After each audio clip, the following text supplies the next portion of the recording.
نحمدہ ونصلی ونسلم علی رسولہ الکریم اما بعد فاعوذ باللہ من الشیطان الرجیم بسم اللہ الرحمن الرحیم ان اللہ وملائکتہ یصلون علی النبی یا ایہا الذین آمنوا صلوا علیہ وسلموا تسلیما اللہم صلی علی سیدنا محمد وعلی آلہ وصحبہ وبارک وسلم وصلی علیہ۔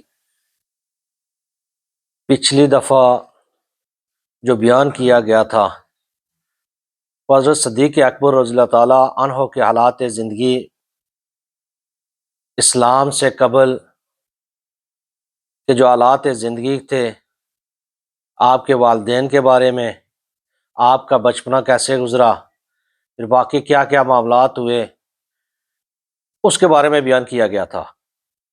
آج انشاءاللہ تعالی آج بھی مکہ کے حالات جو تھے،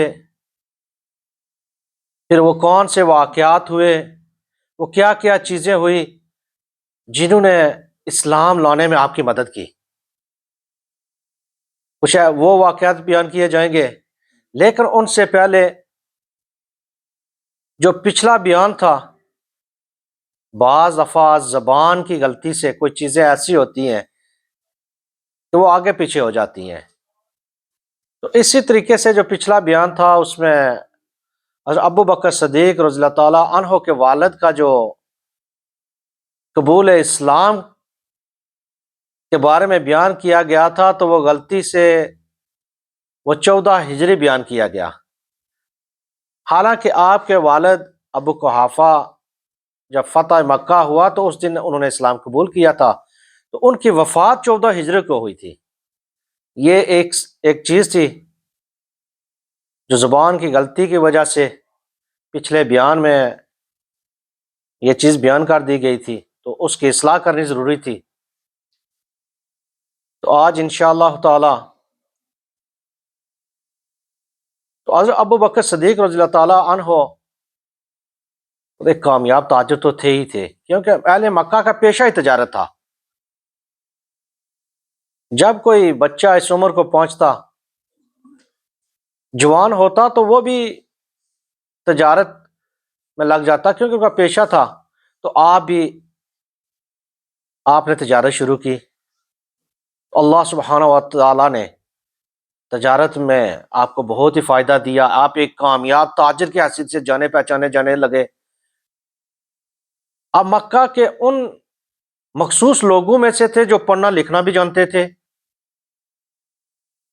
بہت ہی کم لوگ تھے جو پڑھنا لکھنا جانتے تھے۔ پھر آپ کا حسن اخلاق اتنا اچھا تھا،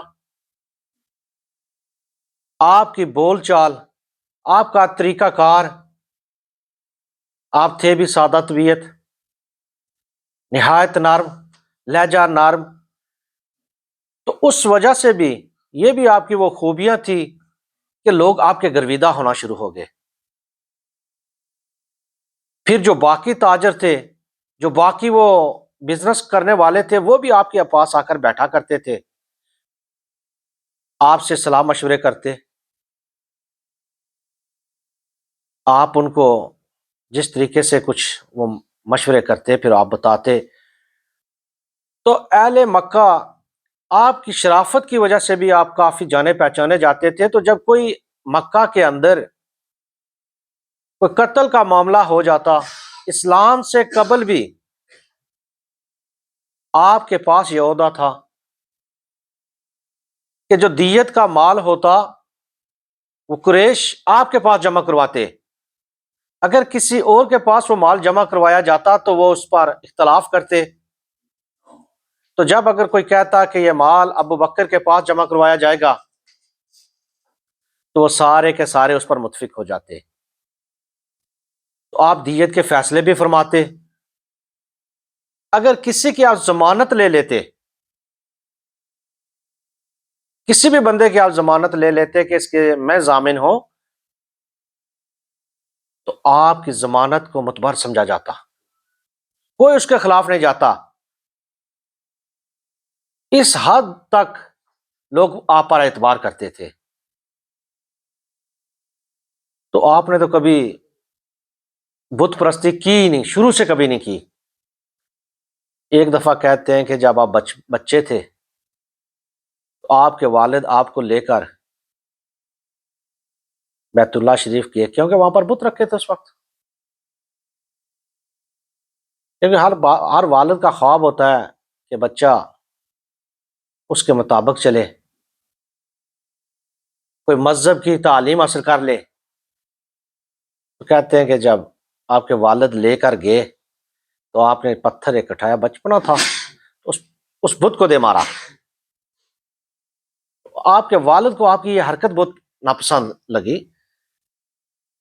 وہ تو ان کو اپنے خدا مانتے تھے کہ یہ اس نے کیا کر دیا، تو گار آئے، پھر اس کے بعد کہتے ہیں آپ کو واپس کبھی لے کر نہیں گئے۔ تو آپ خود حضرت ابوبکر صدیق رضی اللہ تعالیٰ خود ایک واقعہ بیان کرتے ہیں کہ اسلام سے پہلے وہ کیا کیا واقعات ہوئے جنہوں نے آپ کی رہنمائی کی۔ بچپن ہی سے آپ کا جو تعلق تھا وہ نبی کریم صلی اللہ علیہ وسلم کے ساتھ تھا۔ عمر میں آپ کوئی 2.5 سال چھوٹے تھے نبی کریم صلی اللہ علیہ وسلم سے، لیکن آپ کا ان کے ساتھ تعلق تھا۔ آپ روز مل بیٹھتے، صلاح مشورے کرتے، کوئی معاملات ہوتے ان پر باتیں کرتے، آپ کا ان کے ساتھ بہت ہی گہرا تعلق تھا۔ کہتے ہیں کہ ایک بار میں ایک درخت کے نیچے بیٹھا ہوا تھا، تو جب بیٹھا تو دیکھا ایک درخت کی ٹہنی جو تھی، ایک شاخ جو تھی وہ نیچے جھک رہی ہے، وہ جھکتی جھکتی یہاں تک آ گئی کہ میرے سر کے پاس آ گئی۔ تو پھر میں نے ایک آواز سنی۔ وہ آواز کیا تھی؟ کہ وہ آواز تھی کہ عنقریب اللہ کے نبی کا ظہور ہونے والا ہے، تو آپ اس میں پہل کیجئے، پیچھے نہ رہ جائیے۔ کہتے ہیں کہ میں نے جب یہ آواز سنی تو میں نے کہا یہ کیسے ہے؟ پھر میں نے اس سے کہا کہ کہاں پر ظہور ہونے والا ہے، اس درخت سے باتیں کی۔ تو جب اس نے کہا کہ مکہ شریف میں ظہور ہونے والا ہے، نام پوچھا سارا کچھ، تو کہتے ہیں کہ میں نے اس سے وعدہ لے لیا جب اللہ کے نبی کا ظہور ہو جائے تو مجھے بتا دینا۔ یہ بھی ایک بات تھی جو ان کے دل میں تھی۔ پھر آپ نے ایک بار خواب دیکھا، تو جب خواب دیکھا تو خواب میں دیکھتے ہیں کہ اب اللہ سبحانہ و تعالیٰ رہنمائی فرما رہے ہیں، راستہ دکھا رہے ہیں، کہ خواب میں دیکھا کہ آسمان سے ایک روشنی نکلی، وہ خانہ کعبہ پر پڑی، وہاں سے وہ روشنی مکہ کے تمام گھروں میں داخل ہو گئی۔ پھر ان تمام گھروں میں جو روشنی داخل ہوئی تھی وہ ساری کی ساری روشنی میرے گھر میں داخل ہو گئی۔ تو کہتے ہیں کہ میں نے وہ جب دیکھا کہ خواب میں دیکھ رہا ہوں کہ روشنی ساری، وہ جتنی روشنی تھی وہ میرے گھر میں داخل ہوئی، تو میں نے دروازہ بند کر دیا۔ اب یہ خواب آپ نے دیکھا، کسی سے بات نہ کی، صبح ہوئی ایک یہودی عالم کے پاس گئے، تو اس کو اپنا خواب بیان کیا کہ میں نے یہ خواب دیکھا، آیا اس کی تعبیر کیا ہو سکتی ہے؟ کیونکہ یہودی تو ویسے بھی حسد کرتے تھے، ان کو تو یہ بھی پسند نہیں تھا کہ بنی اسرائیل کو چھوڑ کر اللہ کا نبی کسی اور میں سے آ جائے۔ یہ کیسے پسند کر لیتے کہ قریش سے اللہ کا نبی آئے؟ تو وہ تو پہلے یہی کہتے تھے سارے انبیاء بنی اسرائیل سے آئے، ہماری اتنی عظمت ہے، ہماری اتنی اہمیت ہے۔ تو اب جب اس نے خواب سنا تو آپ سے کہا، خواب کی تعبیر نہیں بتائی، اصل کیا چیز ہے؟ اس نے کہا کہ یہ تو ایک پریشان کن خیالات ہیں، یہ تو فلاں ہے، یہ فلاں ہے، اس خواب کی کوئی تعبیر ہی نہیں ہے، یہ آپ ویسے ہی باتیں کر رہے ہیں۔ اور واپس آ گئے۔ جب واپس آئے تو خواب جو تھا وہ آپ کے دل میں وہ بات موجود تھی، پر آپ نے کسی سے نہ کی، کیونکہ آپ تاجر بھی تھے، سفر کرتے رہتے تھے، شام کے سفر کرتے تھے، یمن کے سفر کرتے تھے، تو جب آپ ایک بار شام کے سفر پر نکلے، وہ بحیرہ راہب جو تھا اس کے پاس گئے، سفر میں راستے میں قافلے ٹھہرتے بھی تھے، پڑاؤ کرتے تھے، تو قریش ویسے بھی معزز سمجھے جاتے تھے،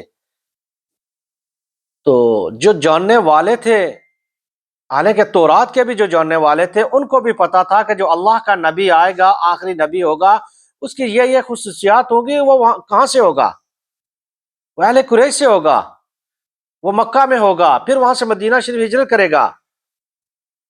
لیکن ان کا وہ نفرت، وہ بغض ایسا تھا کہ وہ سچ نہیں بتاتے تھے، اپنی قوم والوں سے سچ کو چھپا کر رکھا تھا، جانتے تو تھے وہ۔ تو جب آپ وہاں پہنچے تو آپ نے اس سے اپنا خواب بیان کیا۔ جب خواب بیان کیا، اس نے آپ سے پوچھا کہ آپ کہاں کے رہنے والے ہو؟ آپ نے کہا کہ میں مکہ کا رہنے والا ہوں، قبیلہ قریش سے میرا تعلق ہے۔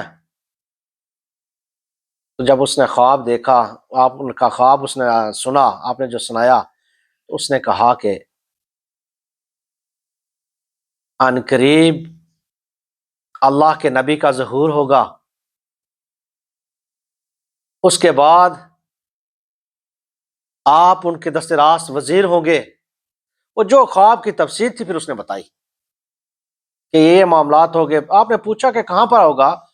اس نے بتایا کہ مکہ شریف میں ہوگا، اس کا نام یہ ہوگا۔ تو آپ کی تو نبی کریم صلی اللہ علیہ وسلم کے ساتھ بچپن ہی سے دوستی تھی، روز اٹھتے بیٹھتے بھی تھے، اب یہ بات اپنے دل میں رکھ لی، اس کا ذکر کسی سے نہ کیا۔ کہتے ہیں پھر چلتے رہے، یہ بھی ایک رہنمائی تھی، وہ خواب جو تھا وہ ایک رہنمائی تھی، راستہ دکھا رہا تھا کہ آپ نے کس سمت جانا ہے۔ اب کہتے ہیں کہ ایک اور واقعہ پیش آیا، جو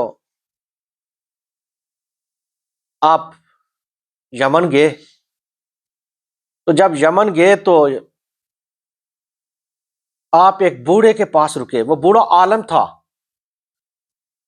جب قیام ہوا، قافلہ رکا، تو آپ اس کے جب مہمان بنے، کہتے وہ 390 سال کا تھا، وہ آسمانی کتابوں پر پورا عبور رکھتا تھا، تورات کو جاننے والا تھا۔ تو جب اس نے آپ کو دیکھا، آپ کا رنگ سفید، دبلے پتلے، اس نے پوچھا، جب آپ سے پوچھا کہ آپ کہاں کے رہنے والے ہو، آپ نے کہا کہ مکہ شریف کا رہنے والا ہوں۔ تو پھر اس نے پوچھا کہ مکہ میں کے رہنے والے اور کون سے قبیلے سے آپ کا تعلق ہے؟ تو آپ نے بتایا کہ قریش قبیلے سے۔ اس نے پھر پوچھا کہ قریش قبیلے کی جو کون سی شاخ سے آپ کا تعلق ہے؟ آپ نے بتایا کہ میرے اس شاخ سے تعلق ہے۔ وہ باتیں پوچھتا گیا، آپ بتاتے گئے، آخر پر وہ کہتا ہے کہ میں نے سارا کچھ جتنے میرے علم میں تھا، جو چیزیں ممکن تھی، جو نشانیاں تھی، وہ ساری کی ساری نشانیاں میں نے آپ میں دیکھ لی، لیکن ایک نشانی باقی ہے۔ اگر آپ میری بات مانیں، جو میں کہوں آپ وہ مانیں، تو مجھے بتا دیں تو میں وہ نشانی بھی دیکھ لوں کہ واقعی جو کتابوں میں لکھا ہے، جس کے بارے میں میرا علم کہتا ہے، جو جو چیزیں میں دیکھنا چاہتا ہوں، آپ وہی تو نہیں ہے۔ باقی ساری نشانیاں پوری ہو گئی کہ اللہ کے نبی کا ظہور ہوگا، اس کے دو وزیر ہوں گے، ایک تھوڑی زیادہ عمر کا ہوگا اور دوسرا کم عمر ہوگا۔ تو وہ وزیر کی جو نشانیاں تھی، جو خود حال تھے چہرے کے، جو جسمانی لحاظ سے تھا، جو عمر میں نے پوچھ لی، وہ تو بالکل وہی ہے۔ اب ایک خفیہ نشانی ہے، جب تک آپ اجازت نہ دیں گے تو میں اس کو دیکھ نہیں سکوں گا، تو پھر پتہ نہیں لگا سکتا کہ واقعی آپ ہیں۔ باقی ساری پوری ہو گئی۔ تو آپ نے اس سے پوچھا کہ وہ آخر نشانی کیا ہے؟ اس نے کہا کہ اگر آپ اپنے پیٹ کے اوپر سے جو کپڑا ہٹائیں تو وہاں پر ایک نشانی ہے، ایک تل ہے، تو وہ میں دیکھنا چاہتا ہوں وہاں موجود ہے یا نہیں ہے۔ آپ نے کہا ٹھیک ہے، اگر یہ بات ہے تو یہ بھی دیکھ لو۔ آپ نے جب وہ کپڑا اپنے پیٹ سے ہٹایا، اس نے دیکھا آپ کی ناف کے اوپر ایک تل کا نشان۔ اس نے کہا بس جو میں نے دیکھنی تھی، جو کچھ لکھا تھا، وہ 100% صحیح ہے۔ آپ ہی وہ وزیر ہیں، حالانکہ آپ نے اسلام قبول نہیں کیا تو اس وقت نبی کریم صلی اللہ علیہ وسلم کا ظہور بھی ابھی نہیں ہوا تھا، کچھ عرصہ بعد ہوا۔ تو یہ وہ جو آپ کا خواب تھا، جو وہ نشانیاں تھی، تو جاننے والے تو اہل علم تو جانتے تھے، تو وہ کچھ چیدہ چیدہ بندے ہی تھے۔ تو پھر اس بوڑھے نے آپ سے کہا کہ آپ اس نبی کے وزیر ہوں گے، اس کی زندگی میں اس کے ساتھ ہوں گے ہر وقت، اس کی زندگی کے بعد آپ اس کے وزیر بھی ہوں گے۔ تو جب یہ سارے معاملات ہو گئے، آپ نے اس سے پوچھا، وہ وقت پوچھا ظہور کا، اس کا نام پوچھا، نبی کریم صلی اللہ علیہ وسلم کا نام پوچھا، اس نے بتا دیا کہ قریش سے، قبیلہ قریش سے ہوگا، اور ہوگا عبد المطلب سے۔ اب وہاں سے بھی اس نے بتا دیا سارا کچھ جو کو پتا تھا کتابوں کے اندر۔ آپ واپس آ گئے۔ ایک روایت میں ہے کہ جب آپ واپس آئے تو آ کر اہل مکہ سے پوچھا کوئی ایسی نئی بات ہوئی، کوئی نئی بات تو نہیں ہوئی؟ لوگوں نے کہا کہ ہاں نئی بات تو ہوئی ہے کہ آپ کے جو دوست ہیں، لوگ اہل قریش کو تو پتا تھا، آپ روز ملتے تھے، بیٹھتے تھے، باتیں کرتے تھے، آپ کے جو دوست ہیں انہوں نے نئی بات کہہ دی۔ انہوں نے کہا وہ کون سی بات ہے؟ انہوں نے کہا کہ میں اللہ کا نبی ہوں، تو ایک نئے دین کی باتیں کر رہے ہیں، یہ جو کچھ بھی ہے یہ سارا غلط ہے، جو ہمارے آباء و اجداد کرتے رہے سب کچھ غلط تھا، اللہ وحدہ لا شریک ایک ہے، اسی کی عبادت کرو، وہی عبادت کے لائق ہے، تو میں اس کا نبی ہوں۔ کہتے ہیں کہ آپ سیدھے نبی کریم صلی اللہ علیہ وسلم کے پاس چلے گئے، کیونکہ رہنمائی تو پہلے سے ہو چکی تھی، چیزیں تو ظاہر تھی۔ جب گئے تو آپ نے جا کر پوچھا یا رسول اللہ صلی اللہ علیہ وسلم، جس طریقے سے آپ کا انداز ہوا ہوگا، بات کی کہ میں نے یہ باتیں سنی، کیا یہ سچ ہے؟ تو نبی کریم رؤوف الرحیم صلی اللہ علیہ وآلہ وسلم نے کہا بالکل سچ ہے، ہاں میں اللہ کا نبی ہوں۔ تو آپ نے ان سے کہا کہ جتنے بھی اللہ کے انبیاء آئے، اللہ نے نبی بھیجے، انہوں نے اپنی نبوت پر کوئی نہ کوئی دلیل قائم کی، تو آپ کی وہ، اگر آپ نبی ہیں تو وہ دلیل کیا ہے؟ تو کہتے ہیں نبی کریم صلی اللہ علیہ وآلہ وسلم نے فرمایا میری دلیل یہی ہے، وہ جو خواب تم نے دیکھا تھا، پھر تم اس یہودی عالم کے پاس گئے، اس نے تو کہا تھا کہ یہ تو پریشان خیالات ہیں، یہ تو ویسے چیزیں ہیں، اس نے کوئی تعبیر نہیں بتائی تھی، لیکن بحیرہ راہب جو تھا، وہ جو پادری تھا، جب آپ اس کے پاس گئے تو اس نے آپ کو یہ باتیں بتائی تھی، یہی میری دلیل ہے۔ کہتے ہیں کہ آپ نے پوچھا یا رسول اللہ صلی اللہ علیہ وسلم یہ باتیں آپ کو کس نے بتائی؟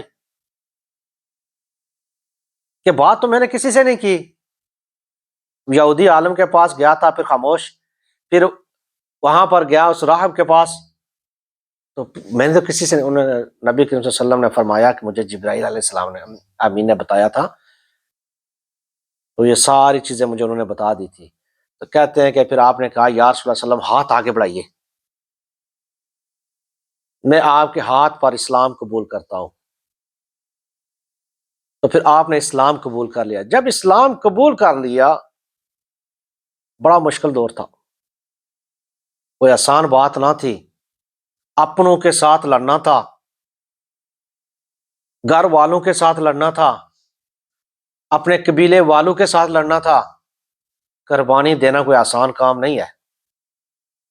ویسے تو ہم نصیحتیں تو بہت کرتے ہیں لوگوں کو، بھائی قربانی دے دو، اس کو معاف کر دو، لیکن جب باری اپنی آتی ہے ہم کہتے ہیں بھائی ہم معاف نہیں کر سکتے، نہیں میرا دل تو بہت زیادہ اس نے دکھایا، بھائی میرے ساتھ یہ زیادتی ہوئی، میں معاف نہیں کر سکتا۔ جب ہم مشورہ دیتے ہیں نا تو دوسرے کہتے ہیں بھائی چھوڑ دو نا، معافی دے دو، کوئی نہیں ہے، بڑا ہے، صبر کرو، فلاں فلاں۔ اب اپنے پر بات آتی ہے تو ہم سب کچھ بھول جاتے ہیں۔ تو جب یہ بات آئی، آپ نے اسلام قبول کر لیا، جب اسلام قبول کیا تو آپ نے اپنے اسلام کو چھپایا بھی نہیں، علل اعلان اسلام کے آپ نے اعلان کر دیا کہ میں مسلمان ہو گیا ہوں۔ پھر آپ کے محفل میں بیٹھنے والے جو لوگ تھے، آپ کے دوست احباب جو تھے، تو آپ نے ان کو بھی، کیونکہ ہر روز کہتے ہیں کہ شام ہوتی تھی جب تو محفل لگتی تو لوگ آتے، آپ شاعر بھی تھے، آپ شاعر بھی تھے، آپ اہل قریش اہل عرب کے نسب کو جاننے والے آپ سے زیادہ کوئی نہیں تھا۔ ایک بار جب حضرت حسان بن ثابت رضی اللہ تعالیٰ عنہ نبی کریم صلی اللہ علیہ وسلم کی بارگاہ میں آئے تو انہوں نے، کیونکہ وہ شاعر تھے، قریش کے خلاف کچھ باتیں کرنے کو کہا، شاعری میں وہ ایک دوسرے کی ہجو کیا کرتے تھے۔ تو نبی کریم صلی اللہ علیہ وسلم نے فرمایا احسان، یہ کس طرح ممکن ہوگا کہ تم قریش کی بے عزتی کرو، ان کے خلاف کچھ ایسے باتیں کرو، کچھ ایسے بیان کرو، تو میں بھی تو قریش میں سے ہوں، میں بھی تو قریشی ہوں نا، تو میں کیسے بچ پاؤں گا؟ انہوں نے کہا یا رسول اللہ صلی اللہ علیہ وسلم آپ فکر نہ کیجئے، میں آپ کو ان کے بیچ میں سے نکال دوں گا۔ انہوں نے کہا یہ کیسے ممکن ہے؟ پھر آپ ابو سفیان کے خلاف بات کرو گے، ان کے خلاف شعر و شاعری کرو گے، تو وہ تو میرے چچیرے بھائی ہیں، تو کس طریقے سے ہو سکتا ہے؟ نبی کریم رؤوف الرحیم نے فرمایا اے احسان، تم ایک کام کرو، ابو بکر کے پاس جاؤ، وہ تجھے بتائیں گے، وہ تمہیں بتائیں گے کہ کیا کرنا ہے، کیونکہ وہ سب کچھ جاننے والے تھے، قریش کا نسب نامہ وہ جاننے والے تھے، اہل عرب کے بارے میں جاننے والے تھے۔ تو جو آپ کی محفل میں لوگ آ کر بیٹھتے، پھر آپ نے دین کی تبلیغ شروع کر دی، ان کو بھی اسلام کے بارے میں بتانا شروع کر دیا۔ لیکن ان میں بھی جو بعض دفعہ ہوتا ہے کہ دوست احباب آتے ہیں، سارے دوست احباب برابر بھی نہیں ہوتے، کچھ ایسے ہوتے ہیں کہ جو خاص ہوتے ہیں، جن پر بندے کو خاص اعتبار بھی ہوتا ہے، اعتماد بھی ہوتا ہے کہ میں ان سے بات کروں گا تو یہ بات کو مانیں گے بھی۔ تو جب آپ نے تبلیغ دین شروع کی تو حضرت عثمان بن عفان وہ بھی آپ کی محفل میں آ کر بیٹھا کرتے تھے، آپ نے ان کو دین کی تبلیغ شروع کی، آپ نرم گو بھی تھے، بڑی پیاری آواز، بڑے مٹھاس اس میں۔ حضرت عبد الرحمن بن عوف، سعد بن ابی وقاص، حضرت زبیر بن عوام، حضرت طلحہ بن عبداللہ رضی اللہ تعالی عنہ، یہ وہ لوگ تھے جو آپ کی تبلیغ کی وجہ سے دین اسلام میں داخل ہوئے۔ جب آپ نے ان کو اسلام کے بارے میں بتایا، یہ بھی وہ لوگ تھے جو ان بتوں سے متنفر تھے کہ ہمیشہ ہی بندے کا اسی کے ساتھ تعلق ہوتا ہے، جیسی محفل ہوتی ہے، اگر کوئی گانے بجانے کا شوقین ہے، ان چیزوں کا شوقین ہے، یا بے حیائی و برائی کی باتیں کرنے کا شوقین ہے، جو لغو باتوں کا شوقین ہے، تو وہ کبھی ایسے بندے کے پاس نہیں بیٹھے گا جہاں دین کی بات ہو رہی ہوگی، جو وہ محفل ہی اس کو پسند نہیں ہوتی۔ وہ ایسی محفل میں جا کر بیٹھے گا جہاں پر گانے بجانے کا ہوگا، جہاں پر بے حیائی کی باتیں ہوں گی، تو جس کا دل رائے راست پر ہوگا وہ ایسے بندے کی تلاش میں ہوگا کہ جو ایسی باتیں کرے جس سے اس کے دل کو سکون پہنچے۔ تو یہ لوگ بھی وہ تھے جو ان چیزوں سے متنفر تھے، رائے حق کے متلاشی تھے۔ تو آپ کی محفل میں بیٹھتے، جب آپ نے ان کو تبلیغ دین شروع کی تو یہ لوگ بھی اسلام کو، انہوں نے بھی اسلام قبول کر لیا۔ آپ ان لوگوں کو لے کر نبی کریم صلی اللہ علیہ وسلم کے پاس گئے، تو نبی کریم صلی اللہ علیہ وسلم کے پاس جب گئے تو انہوں نے نبی کریم صلی اللہ علیہ وسلم کے ہاتھ پر دین کو قبول کیا۔ لیکن یہ بھی کوئی عام لوگ نہ تھے، یہ اپنے اپنے قبیلے کے معزز لوگ تھے، جانے پہچانے جاتے تھے۔ تو جب ان لوگوں نے اسلام قبول کیا تو وہ شرک کی جو طاقت تھی، جو اتنی زیادہ، جب قبیلے کا اگر کوئی سردار مسلمان ہو جاتا تو پورے کا پورا قبیلہ ہی مسلمان ہو جاتا، تو پھر اس میں تھوڑی سی وہ شرک جو تھا اس میں کمی آئی۔ پھر کچھ لوگوں نے خفیہ طریقے سے دین کی تبلیغ شروع کر دی۔ اب جو حضرت عثمان بن عفان تھے، آپ کا تعلق قبیلہ بنو امیہ سے تھا، یا آپ اس قبیلے میں سے تھے۔ حضرت زبیر بن عوام کا تعلق قبیلہ بنی اسد سے تھا۔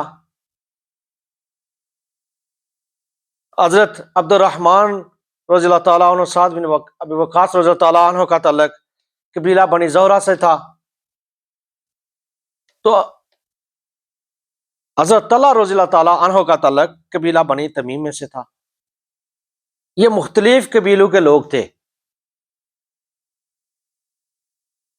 تو آپ کے اسلام لانے سے پھر اللہ سبحانہ و تعالیٰ نے، جب آپ نے اسلام لایا، تبلیغ دین کی، تو دین کو بھی آہستہ آہستہ آپ سے طاقت دینا شروع کی۔ تو یہ لوگ جب مسلمان ہوئے، پھر انہوں نے دین کی تبلیغ شروع کی، خفیہ طریقے سے کرتے تھے، کیونکہ کفار مکہ ان کو پسند ہی نہیں تھا یہ چیز۔ وہ کیسے برداشت کر لیتے؟ وہ کہتے تھے کہ ہمارے آباء و اجداد کا دین ہے، تو آج یہ آ کر کہتے ہیں کہ نہیں، ہم جو کچھ ہم نے کیا وہ غلط تھا۔ تو اس حد تک گزر جاتے تھے، وہ نہیں پھر دیکھتے تھے کہ یہ کون ہے، اتنی سخت تکلیفیں دیتے۔ آج اگر کوئی جائے تو آج جا کر دیکھے، وادی مکہ میں چلا جائے تو گرمی کی کیا حالات ہوتے ہیں۔ گرمیوں میں سورج تو آگ برسا رہا ہوتا ہے، اس وقت کیا عالم ہوا ہوگا۔ نبی کریم رؤوف الرحیم صلی اللہ علیہ وآلہ وسلم نے ایک موقع پر فرمایا،